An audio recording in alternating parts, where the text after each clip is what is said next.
This is a preliminary discussion of an essay that I'm still in the process of writing. The working title is Industrial Policy is Fallacy. And it's a critique on industrial policy in general, but in particular, the industrial policy that the Biden administration is pursuing. And I'm going to focus on Tesla here. It's our largest position. So obviously, this is our focus. Now, in a nutshell, the Biden administration is fighting the dominance of Tesla. So they're trying to stop Tesla's ascent by pursuing industrial policy. So there's two critiques I have. One, industrial policy is ineffective because it's really just a disguise of crony capitalism. So in a sense, it's just another way to help your buddies, your cronies, or when it comes to the political game, the people that support you. In the case of Biden, it's the UAW. I'm going to discuss this a little bit more detailed in the essay. Today, I just want to focus on the other thing, which is the key, which is that even if you want to do, let's say you assume that, okay, it's a good thing. We want Biden to stop Tesla because for some reason it's good to have, this legacy auto manufacturers and the UAW, dominating the U.S. manufacturing space. And whatever Tesla's doing is not good because it brings innovation, it brings new things, it brings too much change. People, they're stressed out. They just want to have their cushy jobs and they don't want to be forced to innovate and all that stuff. So let's assume the problem is even if you did that, you can't actually succeed. And the reason is because government is too slow to adapt. Government cannot correct errors fast enough. Imagine you play chess. On the one hand, you have the government, and the other hand is a very agile, fast-moving chess player. Like, who's going to win? It's going to take way too long for the government to make moves and all of that stuff. And this is kind of maybe the chess analogy is not a good analogy. So, but think about it like you're playing or you're fighting. Actually, yeah. Let's assume you're fighting, and you're just not quick enough in terms of adapting. And then the outcome will be very different than what you actually thought. And this is what we believe will happen with this Tesla case. So this is Not Even Wrong podcast. It's January 4, 2023. This is Crim Telco. For the day, the fund is up 6.5%. The market's up 40 basis points. For the year, we're down 6.2%. The market is up 35 basis points. Today, we had quite a recovery. Tesla was up, and also our biotech stocks are up. So there's good reason. There's good news on the biotech front also. The reason Tesla was up is that China had some very positive news. In particular, the government seems to be more lenient with Alibaba and Ant Financial, which is kind of a signal that the Chinese government, I think, is probably going to retrace a little bit from the crackdown they had against business and against the economy. And I think that's in line with what's going on in terms of reopening the economy. I think China has been locked down for 3 years. They just have to come back. China is a sick patient that needs to get back to the gym and get ready to perform in the economic market. And I think that's good news for Tesla because, of course, Tesla's sales in China are very important. The good news on the biotech front, I think, is actually there's been news in the UK with a cancer treatment that was successful at base editing, and one of our positions is Beam Therapeutics, which is the leader in base editing. So that's really good news. I mean, we can't emphasize enough how important these biotech stocks are. Unfortunately, they've been losing money for us for 18 months now. It's been very painful. We've reduced some of our positions, but we still kept our winners, which is Intelia and Beam, and hopefully they can carry the flag here and get us I think the deserved returns that we as investors, the companies, the employees, and everybody in the space deserves, because we still believe that CRISPR and base editing and prime editing, all of these things are incredibly, incredibly great, and hopefully will help humanity get better in the healthcare, in the fight for better medicine and better healthcare. Now, let's talk about the actual subject today.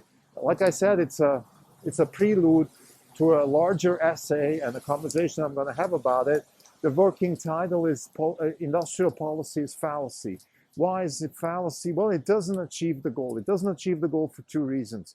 One, it's almost always not what people say it is. So if Biden says they're doing industrial policy to help the US gain traction in the emergent technology of electric vehicles and autonomous vehicles and battery technology, if that's really what he wants to do, then he should be supporting Tesla. Instead, he's fighting Tesla. So this is a clear signal that the Biden administration is not just not supporting Tesla, but actually trying to stop their dominance. And that's because their constituency is the UAW, and the UAW is under threat because Tesla is not unionized and Detroit is unionized, and therefore the UAW has a problem with Tesla and the cushy jobs it's not even the employees, by the way, it's particularly the leadership. This is a clear political fight between entrepreneurs, ingenuity, growth, prosperity, and political establishment. So we're looking at a sad, I would say this is a sad episode of US economic history. We have a president that is probably on paper more centric, but he is being hijacked by left extremists on every front. On the one hand, there is all this conversation about, pronouns and sexuality and all that stuff, which is disturbing the country. The political correctness going way too far. You're not allowed to say words anymore and things like that. So that's one thing where he's been hijacked. Or his administration, there's a top-down sort of directive coming from Washington and proliferating across the country in terms of, like I said, maybe it's best summarized in what's called wokeism. And that extreme is, I would say, hurting the country.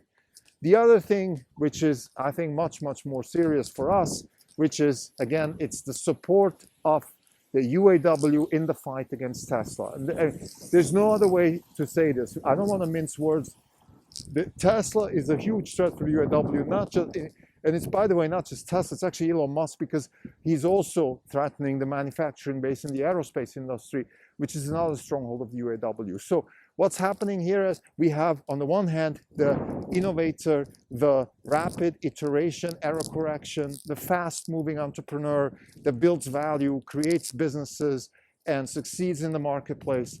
And on the other side, we have this stale legacy industrial complex of which the UAW is part of. UAW was founded in 1935 in Detroit. The purpose was to protect the workers. Very good. I think it's a good thing to have this. I'm not against balance of power in any way. The problem, of course, is over the years, the UAW has become basically a front for the mafia. It's become criminal. It's become all kinds of, The Irishman, a movie on Netflix came out about 2 years ago, illustrates that. There's other movies. I think we're all familiar with the history of the UAW and the political and criminal activities that they've been involved in. What I'm saying here is that the actual good purpose, which is to give workers rights and workers access to their rights and their freedoms, has been hijacked by the leadership.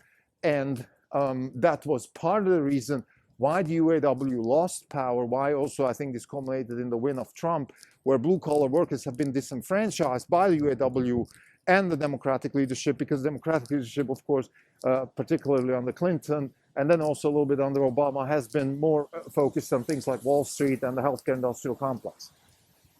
Biden is correcting this, so kudos to him. He's doing the right thing as far as gaining power, because I'm simplifying here, the UAW basically had to strike a deal with the Democrats saying, if you guys want to win against Trump in the 2020 election, you got to give us something. And what they're giving them is, okay, we're going to help you fight Tesla. And that's what they're doing right now. So this is what's happening, and this is the industrial policy that we're facing right now. And the problem with that is, of course, that we have this one company, which is a US-based company, the leader in electric vehicles, autonomous technology, battery technology, and very, very forward-looking, futuristic company, US-based. Everything that you stand for if you're a president of the United States. Home-based, strong technological base, all of that stuff. And it's also, of course, it's proven proven that, let's say, states like Texas, Oklahoma, Florida, so the more, I would say, the more reasonable states as far as industrial policy is concerned, they're all supporting Tesla because it's good for them. It's good for the people in those states who work in companies like that. It's bad for Detroit, and it's particularly bad for the leadership of the UAW. And this is why this person said that. So what I want to say is the following. If you really want to hurt Tesla, the problem is you don't even know how to do that. What exactly are you going to do? You're going to lower the price, let's say, of your competitors. That's what they're doing now. They issued, the IRS issued on December 29th, they issued this, or 30th, they issued this list who is eligible for the EV tax credit. And, you know, lo and behold, there's barely any Tesla there. It's only the Tesla three-row seater Model Y, which is basically nobody buys that car. And then there's the Model 3, but even the Model 3 barely qualifies because the most sold Model 3s, they retail over 55,000. Now, I don't want to go into details. You can check the exact details of that list and why Tesla is not really included there. It has to do with pricing. The point here that I'm making is that you will have a reaction of Tesla. That's what the government is not taking. You don't know exactly how they're going to react.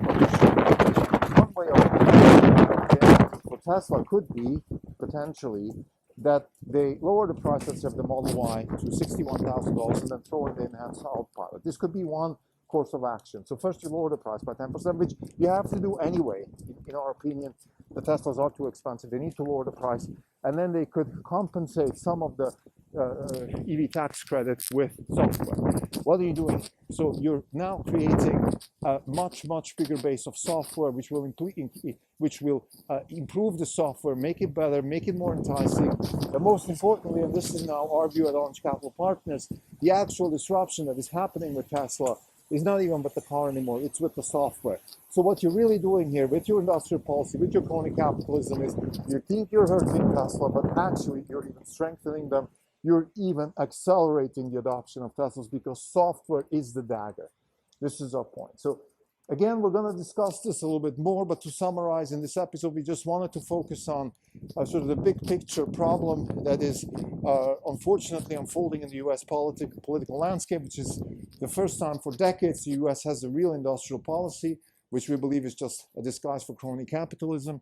It's not going to work because governments are too slow to react. Often they get unintended consequences that actually hurt them. And in this case, it's a very good example. We believe that Tesla would actually even strengthen out of this and dominate the landscape even faster, and which will be a faster demise of the UAW. Doesn't mean the US worker will be hurt. I think US workers will gain if Tesla and similar competitors can grow in the United States and create high-paying, advanced, rapid iterating jobs that are competitive on the global market. Thank you.